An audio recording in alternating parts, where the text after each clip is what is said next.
transgender golfer just won a tournament aimed at, quote, elevating women's golf this weekend, and now is one step closer to winning or getting on the LPGA Tour. But this biological male is hitting back at critics, saying, quote, "It's crazy the amount of misinformed hatred I have received so far today.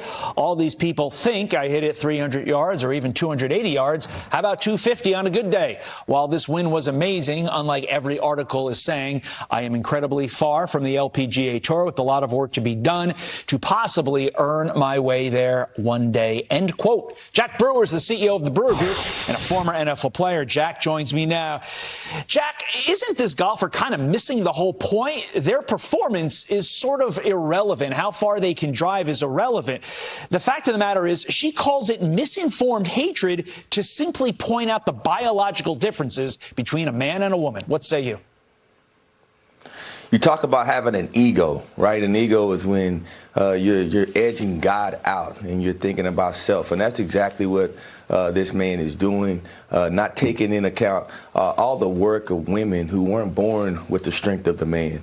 Women who work their entire lives in a sport that takes more concentration, focus, and dedication than almost any sport in the world. And so it's disgusting, and it's very hypocritical. It's hypocritical from people who claim that the world is against them, that claim that they're being hated on and being abused, when that's exactly what they're doing to so many that have worked so hard. I mean, it's disgusting as a professional athlete to even see that this is allowed. I mean, for leagues to allow this and for sponsors to continue to pour money into any sport that would do something like this. It's just a disgrace. Yeah, this league says it's all about fair competition. But, Jack, I agree with you.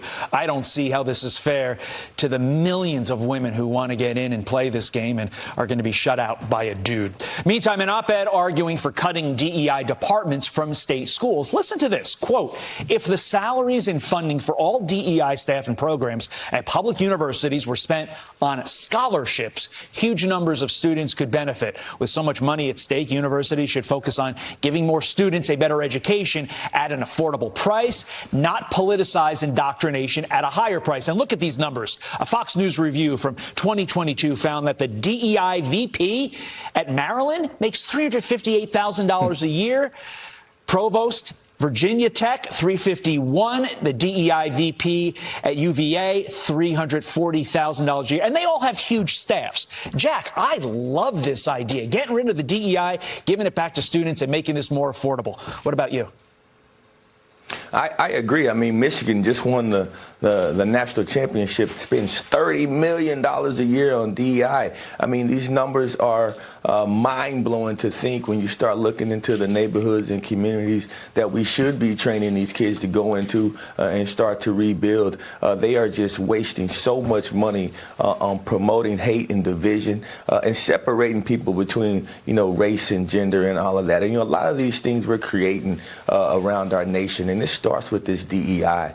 I get the opportunity to sit on multiple boards, help the community every day. I watch some companies who are looked at and harassed for not being fitting into the DEI mode when they do exactly the opposite of that. They're not promoting those who are empowering those that may have come from poverty or those that are hiring from giving people second chances out of prison. Those are the type of situations that we should be talking about and promoting to our country, not dividing people just specifically off of the color of their skin. Diversity includes a lot of different things, and it's diversity of thought, where you're from, your culture. All of those things should count as diversity. But no, they limit it to things like race and gender, which I just think are absolutely wrong. Jack Brewer, thanks for getting up with us here on a Monday. We appreciate it. Great to see you as always.